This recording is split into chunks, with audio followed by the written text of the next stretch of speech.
നമുക്ക് ആദർശിന്റെ നയനയുടെ വരാൻ പോകുന്ന ആഴ്ചയിലെ നല്ലൊരു വിശേഷം കേട്ടാലോ? അതിനു മുമ്പായി ആദ്യമായി കാണുന്നവരുണ്ടെങ്കിൽ ചാനൽ ഇഷ്ടപ്പെട്ട ഒന്ന് സബ്സ്ക്രൈബ് ചെയ്യാൻ മറക്കരുത്. വീഡിയോ ഇഷ്ടപ്പെടുവാണെങ്കിൽ ലൈക്ക് ചെയ്യാനും നിങ്ങളുടെ വിലയേറിയ അഭിപ്രായങ്ങളൊക്കെ രേഖപ്പെടുത്താനും മറക്കരുത് കേട്ടോ. അങ്ങനെ വരാൻ പോകുന്ന ആഴ്ച നവ്യക്കിട്ട് നല്ല ഇടിവെട്ട് പണി തന്നെ കിട്ടുന്നുണ്ട്. നവ്യയുടെ അഹങ്കാരത്തിന് നവ്യയുടെ വിചാരം ഈ വീട്ടിലുള്ള എല്ലാവരും തന്നെ അബിയെ ഒറ്റപ്പെടുത്തിക്കൊണ്ട് അല്ലെങ്കിൽ അബി ഒരു തെറ്റും ചെയ്തിട്ടില്ല, എന്നിട്ടോ അബിയെ ഒറ്റപ്പെടുത്തി അബിയെ വീട്ടിൽ നിന്ന് ഇറക്കി വിടാൻ ശ്രമിക്കാന്നൊക്കെയാ. അപ്പൊ അതിനൊരു തിരിച്ചടി കൊടുക്കാനായിട്ട് നവ്യെ തീരുമാനിക്കുന്നുണ്ട്. പക്ഷെ അതൊടുവിൽ നവ്യക്ക് തന്നെ തിരിച്ചടിയായിട്ട് മാറുന്നുണ്ട്. അപ്പൊ അതിന്റെ കുറച്ച് നല്ല നല്ല വിശേഷങ്ങളൊക്കെയാണ് നമ്മൾ അടുത്ത ആഴ്ച കാണാനായിട്ട് പോകുന്നത്. കഴിഞ്ഞ ദിവസം കണ്ടു നന്ദു അനിയും കൂടെ രാത്രി സമയത്ത് കടൽ തീരത്ത് ഇങ്ങനെ കടൽക്കാറ്റ് കൊണ്ടിങ്ങനെ ഇരിക്കുകയാണ്. ആ സമയത്ത് നന്ദുവിന്റെ മനസ്സിൽ കൂടെ പല പല ചിന്തകളും പോകുന്നുണ്ടായിരുന്നു. കാരണം അനിയും താനും കൂടെ ഇങ്ങനെ ഇരിക്കണ ആരെങ്കിലും കണ്ടാൽ അത് പ്രശ്നമാവും. അതിനെക്കുറിച്ച് അനിയോട് പറയുകയും ചെയ്തു. പക്ഷെ എനിക്ക് അതിലൊരു കൂസലും ഇല്ലായിരുന്നു. ഇന്നല്ലെങ്കിൽ നാളെ ഞാൻ നിന്റെ കഴുത്തിൽ താലി അടത്തോണ്ടല്ലേ, പിന്നെ നീ എന്തിനാ വിഷമിക്കണേന്നൊക്കെ ചോദിച്ചു. എന്നാലും നന്ദു പറഞ്ഞു പറയാൻ പറ്റില്ല, ചിലപ്പോൾ എനിക്ക് നല്ലൊരു ആലോചന വന്നിട്ടുണ്ടെങ്കിൽ എൻ്റെ വീട്ടുകാർക്ക് വഴങ്ങി കൊടുക്കേണ്ടതായിട്ട് വരുമെന്ന്. അത് കേട്ടപ്പോൾ എനിക്ക് ഭയങ്കര വിഷമായി. അനി ചോദിച്ചു നീ എന്തൊക്കെയാ നന്ദു പറയണേ? അപ്പൊ പിന്നെ നല്ലൊരു ആലോചന വന്നാ നീ എന്നെ മറന്ന് വേറൊരുത്തൻ്റെ കൂടെ പോയി ജീവിക്കോ? നന്ദു പറഞ്ഞു അങ്ങനെ ചോദിച്ചിട്ടുണ്ടെങ്കിൽ എനിക്കറിയാം നീ അങ്ങനെ ചെയ്യുമല്ലേ. അപ്പോഴേക്കും നന്ദു പറഞ്ഞു എടാ നിനക്കറിയാലോ വീട്ടുകാരനെ എപ്പോഴും ഫോഴ്സ് ചെയ്തോണ്ടിരിക്കുക. ആ സച്ചിയുടെ കാര്യം തന്നെ ഒന്ന് എടുത്തു നോക്കിയേ. അമ്മയാണെങ്കിൽ ഒടുവിൽ ആത്മഹത്യാ ശ്രമം വഴക്കി ആത്മഹത്യ ചെയ്യാൻ തുണിഞ്ഞിറങ്ങി കഴിഞ്ഞപ്പോഴാണ് ഞാൻ അതിന് സമ്മതിച്ചേ. എനിക്ക് ഇഷ്ടമുണ്ടായിട്ടാണോ? എത്രയും പെട്ടെന്ന് അച്ഛനും അമ്മയൊക്കെ ഈ ബന്ധത്തിന് സമ്മതിച്ചില്ലെങ്കിൽ ഇനി എന്തായി തീരുമെന്ന് അറിയത്തില്ല. ഒരു കാര്യം ഉറപ്പാ, എൻ്റെ ജീവിതത്തിൽ ഞാൻ അന്നും ഇന്നും ഞാൻ ഒരാളെ മാത്രം സ്നേഹിച്ചിട്ടുള്ളൂ, നിന്നെ. അല്ലെങ്കിൽ പിന്നെ ഞാൻ ദേ ഇപ്പൊ ഇവിടെ വന്ന് ഇരിക്കൂടാന്നൊക്കെ ചോദിക്കണം. അനി പറഞ്ഞു എനിക്കറിയാം നിന്റെ മനസ്സ്, എന്നാലും എനിക്ക് നല്ല സങ്കടമുണ്ട് നന്ദു. എത്രയും പെട്ടെന്ന് തന്നെ അവരുടെ മനസ്സ് മാറാനായിട്ട് നമുക്ക് പ്രാർത്ഥിക്കാം. നന്ദു പറഞ്ഞു പിന്നെ ഒരു കാര്യം കൂടെ ഉണ്ട്. എന്താ? ഞാൻ ഇത്രയും നാളെ നിന്നോടത് പറഞ്ഞിട്ടില്ല. നീ കാര്യം എന്താ വെച്ചാൽ പറ. ഞാൻ ഒരു ജോൾസിനെ കണ്ടിട്ടുണ്ടായിരുന്നു. ജോൾസനെയോ? അതെ. അയാൾ പറഞ്ഞെന്താണെന്നറിയോ, ഞാനും നീയും തമ്മിൽ ഒന്നാവുന്ന. നിന്റെ ആ കല്യാണം നടക്കുന്നതിന് അന്ന് ഞാൻ ക്ഷേത്രത്തിൽ വല്ലാതിരിക്കുന്ന സമയത്ത് ഒരു സ്വാമി എൻ്റെ അടുത്ത് വന്ന് പറഞ്ഞു മനസ്സിൽ ആഗ്രഹിക്കുന്ന പുരുഷനെ തന്നെ ജീവിതത്തിൽ കിട്ടുമെന്ന്. പക്ഷെ എനിക്ക് അന്നൊന്നും ഒരു പ്രതീക്ഷയില്ലായിരുന്നു, കാരണം നിന്റെ അനാമികയുടെ കല്യാണമായിരുന്നല്ലോ. പക്ഷെ ഇപ്പോഴെനിക്കെന്തോ അതിലൊക്കെ ഒരു വിശ്വാസം തോന്നുന്നുണ്ട്, പറഞ്ഞ സത്യമായിരിക്കും എന്നൊക്കെ. അത് കേട്ടപ്പോൾ അനി പറഞ്ഞു അത് 100% ശരിയാ, ഉറപ്പായിട്ടും അത് അങ്ങനെ തന്നെ സംഭവിക്കുമെന്ന് പറഞ്ഞു. പക്ഷെ എങ്കിൽ നന്ദു പറഞ്ഞു ഇപ്പോഴത്തെ സാഹചര്യം വെച്ച് എനിക്ക് അങ്ങനെയൊന്നും തോന്നില്ലടാ, ഇതൊക്കെ മാറൂടി, നീ ഒന്ന് സമാധാനമായിട്ടിരിക്കുക. ഇനി കുറച്ച് നാൾ കഴിയുമ്പോഴത്തേനും എല്ലാവരുടെ മനസ്സൊക്കെ മാറും എന്നൊക്കെ പറഞ്ഞ് സന്തോഷിച്ച് രണ്ടുപേരും കൂടെ അവിടുന്ന് വീട്ടിലേക്ക് പോകാനായിട്ട് അങ്ങോട്ട് പോവാണ്.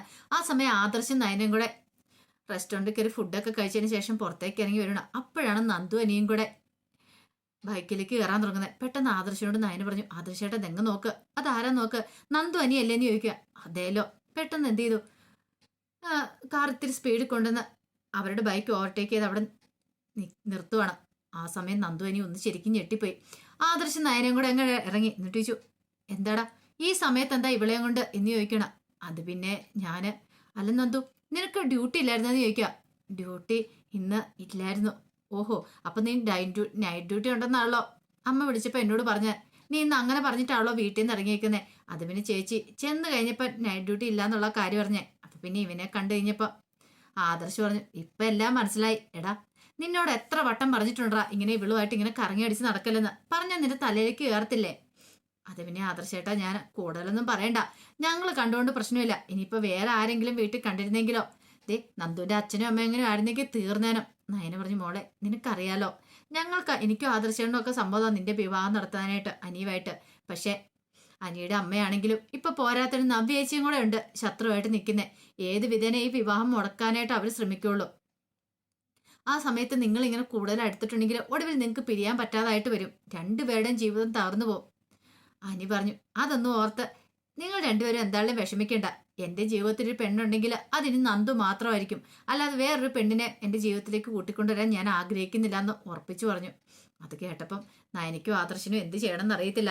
പിന്നീട് നന്ദുവിനെയും കൂട്ടി അനി അങ്ങോട്ട് പോയി. നയനയ്ക്ക് ഭയങ്കര വിഷമായി. നയന പറഞ്ഞു ആദർശേട്ടാ ഇതിങ്ങനെ പോയിട്ടുണ്ട് എവിടെ ചെന്ന് അവസാനിക്കുമെന്ന് അറിയില്ല. ഒരുപക്ഷെ ഇളയമ്മ സമ്മതിക്കത്തില്ല. അതോടൊപ്പം തന്നെ എൻ്റെ വീട്ടിൽ എൻ്റെ അച്ഛനും അമ്മയും അവർക്ക് നല്ല സങ്കടമാവുന്ന കാര്യമാണ്. സാരമില്ല, നമുക്ക് നോക്കാം, എന്തേലും ഒരു മാർഗം ഉണ്ടോ നോക്കാം. കുറച്ച് കഴിയുമ്പം അനാമികയായിട്ടുള്ള ഡിവോഴ്സ് നടന്നതിന് ശേഷം ചിലപ്പോൾ അവരുടെ മനസ്സൊക്കെ മാറിയാലോ എന്നൊക്കെ പറഞ്ഞ് ആദർശ് നയനയെ സമാധാനിപ്പിക്കുകയാണ്. അപ്പോൾ പിറ്റേ ദിവസമാണ് ആദർശ് പോണത്. ദുബായിക്ക് പോകുന്നത്. അപ്പം അതിന് വേണ്ടിയിട്ട് നയനെ പുറത്തൊക്കെ ഒന്ന് കൊണ്ടുപോയി ഒന്ന് ഫുഡൊക്കെ മേടിച്ചു കൊടുക്കാൻ കൊണ്ടായതായിരുന്നു. അങ്ങനെ അന്നത്തെ രാത്രി അങ്ങോട്ട് കഴിഞ്ഞു പോയി. പിറ്റേ ദിവസം നവ്യ ചില തീരുമാനങ്ങളൊക്കെ എടുത്താണ് പുറത്തേക്ക് പോകുന്നത്. നവ്യയുടെ മനസ്സിൽ ചില ആഗ്രഹങ്ങളൊക്കെ ഉണ്ടായിരുന്നു. അപ്പം നവ്യ നേരത്തെ മോഡലിങ്ങിന് പോയതാ. പക്ഷെ അനന്തപുരി വീട്ടിൽ അത് വേണ്ടാന്നുള്ള കാര്യം മുത്തശ്ശനും മുത്തശ്ശിയൊക്കെ തറപ്പിച്ചു പറഞ്ഞു. അതുകൊണ്ട് നവ്യ പിന്നെ അതിന് പോയിട്ടുണ്ടായിരുന്നില്ല. പക്ഷെ ഇപ്പം നവ്യയ്ക്ക് വാശിയായി, തനിക്ക് അതിന് പോണം. അങ്ങനെ ജലജയുടെ അടുത്തേക്ക് ചെന്നു. ജലജയുടെ അടുത്ത് എന്നിട്ട് ജലജയോട് അമ്മ മോനെ നോക്കണം, ഞാൻ പുറത്ത് പോയിട്ട് വരാമെന്ന് പറയണേ. പുറത്തോ? അതെ, ഒന്ന് രണ്ട് പേരെയൊക്കെ കാണാനുണ്ട്. അതെ, കണ്ടിട്ട് ഞാൻ വരാമെന്ന് പറയാം. അല്ല എന്താ മോളെ? അല്ല ഇനിയിപ്പം അബിക്ക് ജോലിയൊന്നും ഇല്ല, കാര്യങ്ങളൊക്കെ നടക്കണ്ടേ? ഞാൻ നോക്കിയിട്ട് ഏറ്റവും നല്ല മാർഗം മോഡലിംഗ്, അതാകുമ്പോൾ എനിക്ക് അറിയാവുന്ന കാര്യമല്ലേ. ജലജയ്ക്ക് സന്തോഷമായി. ഔ, രക്ഷപ്പെട്ടു. അങ്ങനെയാണെങ്കിൽ ഈ കുടുംബത്തിലെ വലിയ പ്രശ്നം തന്നെ നടക്കും. എങ്ങനെയെങ്കിലും പ്രശ്നം ഉണ്ടാക്കാൻ വേണ്ടിയിട്ടാണല്ലോ ജലജ കാത്തിരിക്കുന്നത്. അങ്ങനെ നവ്യ മോനെ ജലജയൊക്കെ ഏൽപ്പിച്ചിട്ട് അങ്ങോട്ടേക്ക് പോവാണ്. കുറച്ചേരം കഴിഞ്ഞപ്പോൾ അഭി വന്നു. അഭി വന്നു കഴിഞ്ഞപ്പോൾ ജലജയെ കാര്യം പറയുന്നുണ്ട്. എടാ, നമ്മൾ ഉദ്ദേശിച്ച പോലെയൊക്കെ കാര്യങ്ങളും മുന്നോട്ട് പോകുന്നുണ്ട്, കാര്യങ്ങളൊക്കെ കുറച്ചുകൂടി എളുപ്പമാകുന്നുണ്ടെന്ന്. എന്താമ്മേ? അവള് പോയിട്ടുണ്ട്. മോഡലിങ്ങിന്റെ കാര്യത്തിന് എന്താ ആവശ്യത്തിന് വേണ്ടിയിട്ടാ. ഇങ്ങനെ പോയിട്ടുണ്ടെങ്കിൽ അധികം വൈകാതെ തന്നെ കണ്ടു ഈ കുടുംബത്തിൽ നമ്മൾ ഉദ്ദേശിച്ച പോലെ തന്നെ നടക്കും. അഭി പറഞ്ഞു അവളുടെ മനസ്സിൽ മാക്സിമം എരിപൊരി കയറ്റി കൊടുക്കണം. കണ്ടില്ലേ, ഇനി അവൾ മോഡലിംഗ് ആണെന്നും പറഞ്ഞ് അറിഞ്ഞിട്ടുണ്ടെങ്കിൽ ഒരു കാരണവശാലും ഇവിടെ മുത്തശ്ശനും മുത്തശ്ശിയൊക്കെ സമ്മതിക്കില്ല. അവളെ ഈ വീട്ടിൽ നിന്ന് പുറത്താക്കാൻ ശ്രമിക്കും. കാര്യങ്ങൾ കുറച്ചുകൂടി എളുപ്പമാവും. അതേടാ, അതിന് വേണ്ടിയിട്ടല്ലേ നമ്മൾ കാത്തിരിക്കുന്നത്. അതെ, ചേച്ചിമാരെ അനുജിത്തിമാരും തമ്മിൽ തെറ്റിക്കണം. അത് ഏകദേശം നടന്ന മട്ടില്ല. ഇനിയിപ്പം ഈ കുടുംബത്തിലുള്ളവരെ അവൾക്ക് എതിരാക്കണം. അതാണ് നമ്മൾ ചെയ്യേണ്ടേ. അമ്മ നോക്കിയോമേ, അധികം വൈകാതെ ഇവിടുന്ന് പുറത്തിറങ്ങേണ്ടി വരും അവൾക്ക്. അവളെ ഞാൻ ഇവിടുന്ന് പുറത്താക്കും. എന്നിട്ട് വേണം എനിക്ക് വേറൊരു കല്യാണമൊക്കെ കഴിക്കാൻ. പല കാര്യങ്ങളും ഞാൻ മനസ്സിൽ പ്ലാൻ ചെയ്തിട്ടുണ്ട്. ഉറപ്പായിട്ടും ദേ ഈ ഒരു കുറച്ച് ദിവസങ്ങൾ കൂടി കഴിഞ്ഞിട്ടുണ്ടെങ്കിൽ നമ്മുടെ കണ്ടകശിനിയൊക്കെ മാറിക്കിട്ടും. കണ്ടു, നമുക്ക് വരാൻ പോകുന്ന ഇനിയിപ്പം നല്ല കാലമാണെന്നൊക്കെ പറയണ. അതെല്ലാം കേട്ടുകഴിഞ്ഞപ്പോൾ ജലജ പറഞ്ഞു അങ്ങനെ ആയാൽ മതിയായിരുന്നു. അല്ല, നീ എന്ത് പ്ലാനും പദ്ധതി ഇട്ടാലും ഒടുവിൽ അത് നാശത്തിൽ അന്ന് ചെന്ന് കലാശിക്കുള്ളൂ എന്നൊക്കെ പറഞ്ഞു. അമ്മ ഭയക്കണ്ടെന്നൊക്കെ പറഞ്ഞ് ജലജേനെ സമാധാനിപ്പിച്ചു. പിന്നീട് നവ്യ പോയി കുറച്ച് മോഡേൺ ഡ്രസ്സൊക്കെ എടുത്ത് നല്ല അടിപൊളിയായിട്ട് ബ്യൂട്ടി പാർലറിലൊക്കെ പോയി മോഡേൺ വേഷമൊക്കെ ധരിച്ചാണ് ഒന്ന് രണ്ട് പേരെയൊക്കെ ഉണ്ട് തിരിച്ച് വീട്ടിലേക്ക് വരുന്നത്. അങ്ങനെ കാറിൽ വന്ന് വീട്ടിന് മുറ്റത്തിറങ്ങുവാണ്. കാറിൽ നിന്നിറങ്ങി നവ്യ അകത്തേക്ക് കയറി വരുമ്പോൾ മുത്തശ്ശനും ദേവേനയും ജലജയും നയനയും ഒക്കെ അവിടെ ഉണ്ടായിരുന്നു, ഹാളിലുണ്ടായിരുന്നു. നവ്യയുടെ ആ വരവ് കണ്ടു കഴിഞ്ഞപ്പോൾ എല്ലാവരും ഒന്ന് ഞെട്ടിപ്പോയി. നയന ഒരു അന്തം വിട്ടുപോയി. ജീൻസും ടോപ്പൊക്കെ ധരിച്ച് ഭയങ്കര മോഡേണായ കൂളിംഗ് ഗ്ലാസ് ഒക്കെ വെച്ച നവ്യ അങ്ങോട്ട് വന്നത്. ഒരു നിമിഷം നയനെ ഞെട്ടിപ്പോയ നയനെ നിന്നിട്ട് ചോദിച്ചു, എന്താ ചേച്ചി എന്താ ഇങ്ങനെ ഈ വേഷത്തിലൊക്കെ? എന്താ, എനിക്ക് ഈ വേഷം ധരിച്ചൂടെ? എനിക്ക് ഇഷ്ടമുള്ള വേഷം ധരിക്കാനായിട്ട് സ്വാതന്ത്ര്യമുണ്ട്. അതിന് നിന്നെ ബോധിപ്പിക്കേണ്ട കാര്യമൊന്നുമില്ല. അപ്പോഴേക്കും മുത്തശ്ശി പറഞ്ഞു, മോളെ ഈ കുടുംബത്തിന് അന്തസ്സിന് ഏറുന്നൊരു വേഷം കാര്യങ്ങളൊക്കെ ഉണ്ട്. ഓ, ഈ കുടുംബത്തിന്റെ അന്തസ്, ഈ കുടുംബത്തിന് അത് എവിടെ അന്തസ് ഇരിക്കുന്നേ? അതെ, ഞാൻ അഴിഞ്ഞാടാൻ പോയതൊന്നുമല്ല. ഞാൻ എന്തായാലും ചില തീരുമാനങ്ങൾ എടുത്തിട്ടുണ്ട്. എന്റെ അബിക്ക് ജോലിയില്ലല്ലോ, കമ്പനിയിൽ നിന്ന് അവനെ പിരിച്ചുവിട്ടു. ഞങ്ങൾക്ക് ജീവിക്കണ്ടേ? ദേവേന പറഞ്ഞു, ജീവിക്കാനായിട്ട് ഇവിടെ നീ പ്രത്യേകിച്ച് പൈസയും വാടകയൊന്നും കൊടുക്കണ്ടല്ലോ. നിന്റെ കുഞ്ഞിന്റെ എല്ലാവരുടെയും കാര്യങ്ങളല്ലേ ഇവിടെ എല്ലാവരും അല്ലേ നോക്കുന്നേ. പിന്നെ ഇവിടെ കഴിയാനായിട്ട് പ്രത്യേകിച്ച് പൈസയൊന്നും കൊടുക്കേണ്ട കാര്യമില്ല. നേരത്തിന് വന്ന് കൈ കഴുകി ഇരുന്നാൽ പോരെ, അതിന് നിനക്ക് എന്തിനാണ് പൈസ? അതും പറഞ്ഞിരുന്നിട്ടും കാര്യമില്ല അമ്മായി. എനിക്ക് എൻ്റെ കുഞ്ഞിൻ്റെ കാര്യം, എൻ്റെ കാര്യം, അബിയുടെ കാര്യങ്ങളൊക്കെ നോക്കണം. അബിക്ക് ജോലി ഇല്ലാത്തതുകൊണ്ട് ഞാൻ മോഡലിങ്ങിന് പോകാൻ തീരുമാനിച്ചു. എനിക്കറിയാവുന്ന ജോലി അതല്ലേ. എനിക്ക് പണം ഉണ്ടാക്കണമെന്ന് പറഞ്ഞു. അത് കേട്ടപ്പം മുത്തശ്ശൻ പറഞ്ഞു, നവ്യെ നീ ഈ കാണിക്കുന്നുണ്ടല്ലോ, ഈ കുടുംബത്തിന് ചേരാത്ത പരിപാടിയാ. മുമ്പ് ഇങ്ങനെ ചെയ്തു കഴിയുമ്പോൾ നിന്നെ വിലക്കിയതല്ലേ. അതെ, അങ്ങനെ ഉണ്ടെങ്കിൽ ഒരു കാര്യം ചെയ്യണം. എൻ്റെ അബിക്ക് ജോലി കൊടുക്കണം. ജോലി കൊടുക്കാൻ മാത്രമല്ല, ഇനിയിപ്പം ജോലി കിട്ടിയിട്ട് കാര്യമില്ല. അവനൊരു ബ്രാഞ്ച് സംഘം ഏൽപ്പിച്ചു കൊടുക്കണം. അല്ലെങ്കിൽ അവനെ തഴഞ്ഞിട്ടിരിക്കുമല്ലേ, അവനെ ആർക്കും വേണ്ടല്ലോ. പക്ഷെ എൻ്റെ ഭർത്താവിനെ കൈവിടാനായിട്ട് എനിക്ക് ഒരുക്കമല്ല. എൻ്റെ ഭർത്താവിൻ്റെ, എൻ്റെ അമ്മായിമ്മയുടെ, മോൻ്റെയൊക്കെ കാര്യം ഇപ്പം എൻ്റെ ചുമലില്ല. എനിക്കത് നോക്കിയാൽ മതിയാവുള്ളൂ. അബിക്ക് എന്താണെങ്കിലും ഇനിയിപ്പോൾ വേറൊരു കമ്പനിക്ക് പോയി ജോലി ചെയ്യാൻ പറ്റില്ല. അനന്തപുരിയുടെ കൊച്ചുമോനാണല്ലോ. വേറെ കമ്പനിയിൽ പോയി ജോലി ചെയ്താൽ ഈ കുടുംബത്തിന് തന്നെ നാണക്കേട്. അത് അവന് നാണക്കേട് ഉണ്ടാക്കുന്ന കാര്യമാണ്. അതുകൊണ്ട് ഞാൻ മോഡലിങ്ങിന് പോകാൻ തന്നെ തീരുമാനിച്ചു. ഇനിയിപ്പം നിങ്ങളൊക്കെ അറിയാൻ പോകുന്ന എൻ്റെ പേരിലായിരിക്കും. കണ്ടോ, ഇന്നല്ലെങ്കിൽ നാളെ ഞാൻ നല്ല ഫേമസ് ആയിരിക്കും. അത് കേട്ടപ്പം മുത്തശ്ശൻ പറഞ്ഞു, അത് കുപ്രശസ്തി ആയിരിക്കും എന്ന് പറയണേ. എങ്ങനെയാണെങ്കിലും നിങ്ങൾക്ക് ആർക്കും എന്താ, ഞാൻ നല്ല അന്തസ്സായിട്ടാണ് ജീവിക്കാൻ പോകുന്നത്. ഇവിടെ ചിലരൊക്കെ ഉണ്ടല്ലോ പുറത്ത് വലിയ നല്ല പിള്ള ഞമഞ്ഞിട്ട് അകത്ത് എന്തൊക്കെയാ കാണിച്ചു വിടുന്ന ആർക്കറിയാം. എവിടെയോ കിടന്ന ഒരു പെണ്ണിനെ പോയി അങ്ങനെ ഗർഭിണിയാക്കിയിട്ട് അതിലൊരു കുഞ്ഞിനെ ഉണ്ടാക്കിക്കൊണ്ട് ഇവിടെ കൂട്ടിക്കൊണ്ട് വന്നു. എന്നിട്ട് അതിലൊന്നും ഇവിടെ ആർക്കും ഒരു പ്രശ്നമില്ല. ഞാൻ മോഡലിങ്ങിന് പോകുന്നില്ല പ്രശ്നം. ആദ്യം നിങ്ങളൊരു കാര്യം ചെയ്യുക, ആ പ്രശ്നം ഒന്ന് പരിഹരിക്കാൻ നോക്ക്, എന്നിട്ട് എൻ്റെ കാര്യത്തിൽ ഇടപെടാൻ വന്നാൽ മതി. എനിക്ക് എൻ്റെ കാര്യം നോക്കാനായിട്ട് നന്നായിട്ടറിയാം. അതും പറഞ്ഞ് നവ്യ അങ്ങോട്ട് കയറി പോകുന്ന സമയത്ത് മുത്തശ്ശൻ ജലജയോട് പറഞ്ഞു, അവള് പെണ്ണായിപ്പോയി, അല്ലെങ്കിൽ അവളുടെ കർണം ഒടിച്ച് ഞാൻ പൊട്ടിച്ചേന അവളുടെ അഹങ്കാര വർത്താനത്തിന്. തീറ്റ അവളുടെ എല്ലിൽ കൊത്തിട്ട് കാണിക്കുന്ന തരവഴിത്തരങ്ങൾ അവള്. നയന പറഞ്ഞു, മുത്തശ്ശ ചേച്ചിയോട് ക്ഷമിക്കണം. കാരണം ചേച്ചി എന്ന് പറഞ്ഞു വന്നപ്പോഴത്തേനും മുത്തശ്ശി പറഞ്ഞു, എൻ്റെ മോളെ ഒന്നും അല്ലേലും നിന്നേക്കാളും മൂത്തല്ലേ അവള്. പ്രായം പക്വതയൊക്കെ അവൾക്കും ഇല്ലേ? ഈ കുടുംബത്തിന് അതിന്റെ അന്തസ്സുണ്ടും കാര്യങ്ങളും ഉണ്ടെന്ന് അവൾക്ക് അറിയാവുന്ന കാര്യമാണല്ലോ. എന്നിട്ടാണോ അവൾ ഈ കോപ്രായങ്ങളൊക്കെ കാണിച്ചു കൂട്ടുന്നേ? ദേവേനി പറഞ്ഞു, നല്ല തല്ലിന്റെ കുറ അവൾക്ക്, അതിന്റെ പ്രശ്നമാ. ആ സമയം ജലജ പറഞ്ഞു, അവൾ ചെയ്താൽ എന്താ തെറ്റിരിക്കുന്നത്? അവൾക്ക് അറിയാവുന്ന ജോലി അവൾ ചെയ്യാൻ പോന്നു, അല്ലാതെ വേറൊന്നിനും അല്ല പോകുന്നേ. അവൾ നല്ല മാന്യമായിട്ട് തന്നെയാ എന്ന് പറഞ്ഞ് ജലജ അങ്ങോട്ട് കയറിപ്പോയി. ആ സമയം നയനിക്ക് ഭയങ്കര വിഷമായി. എന്ത് ചെയ്യണമെന്ന് പോലും അറിയത്തുണ്ടായിരുന്നില്ല. മുത്തശ്ശനും മുത്തശ്ശിക്കും ആണെങ്കിലോ ധർമ്മ സങ്കടം. പറഞ്ഞിട്ടൊന്നും നവ്യ അനുസരിക്കുന്നില്ല. നവ്യയുടെ മനസ്സിലേക്ക് വിഷം കുത്തി നിറയ്ക്കാനായിട്ട് ഈ പറയുന്ന ജലജ അഭയുണ്ടെന്ന് മനസ്സിലാവുകയും ചെയ്തു.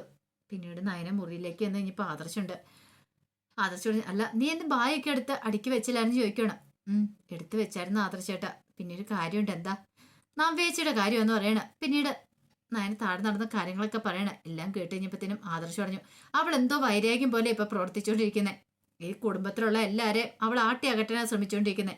നവ്യയുടെ ഈ പോക്ക് അത്ര ശരിയാന്ന് എനിക്ക് തോന്നുന്നില്ല നയനെ. അവൾ നേരെ ആയില്ലെങ്കിൽ അവൾക്ക് മിക്കവാറും ഈ വീട് വിട്ട് പോകേണ്ടി വരും. മുത്തശ്ശനും മുത്തശ്ശിയെ കുറച്ചൊക്കെ സഹിച്ച് ക്ഷമിച്ച് മുന്നോട്ട് പോകും. പിന്നെ ഉണ്ടല്ലോ അവളെ ഈ വീട്ടിൽ നിന്ന് തന്നെ അടിച്ചിറക്കത്തുള്ളൂ. അതിനുള്ള പരിപാടിയാ അവള് നോക്കുന്നതെന്ന് തോന്നേ. നയന് പറഞ്ഞു, എനിക്ക് എന്ത് ചെയ്യാൻ പറ്റും ആദർശേട്ടാ? ഞാൻ പറഞ്ഞാലൊന്നും നവ്യേച്ച് കേൾക്കില്ല എന്ന് പറയണം. എന്തേലും ചെയ്യട്ടെ, പോകുന്നോടം വരെ പോട്ടെ, പിന്നെ എന്താന്ന് വെച്ചാൽ തീരുമാനം എടുക്കാന്ന് പറഞ്ഞു.